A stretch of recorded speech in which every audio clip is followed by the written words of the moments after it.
The playground just looked wrong.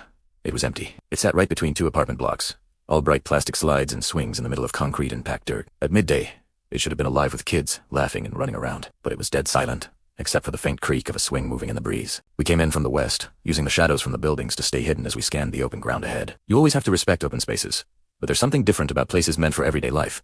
Like a playground, it carries a different kind of weight. We stopped at the edge of the courtyard, right before it opened up into the playground, checking every balcony, every window, every stairwell entrance. Laundry hung completely still above us.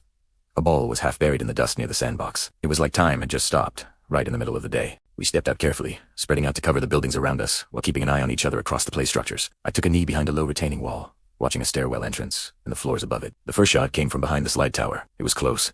Sudden it snapped right past my head and hit the wall behind us. We all hit the deck instantly, taking cover behind benches, low walls, whatever we could find in the playground. I shifted behind the base of the slide and fired back toward the narrow space under the tower where I saw a flash of movement. Then, more shots from a second angle. A window on the second floor of the northern building lit up with controlled bursts. Now we had to split our attention between the ground and above. The bright, happy colors of the playground started to look strange under gunfire. Plastic and metal ringing out every time a round hit. The radio crackled with short GOM updates. Cover the upper floors.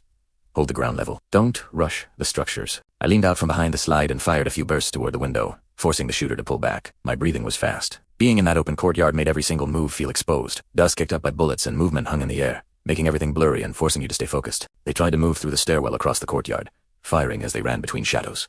We adjusted fast, overlapping our fire to pin them down. The entire fight stretched across that playground, with every piece of equipment becoming temporary cover. Minutes felt like hours in that controlled chaos, until the pressure started to shift. The fire from the second floor got scattered, then it just stopped. A moment later, we heard shots from inside that building, sharper and closer to them than to us. Our team moving through the interior had reached them. The resistance on the ground level faded last, uneven and hurried, before silence finally fell over the courtyard again. We held our positions for what felt like an eternity, scanning every balcony, stairwell, and window for any movement.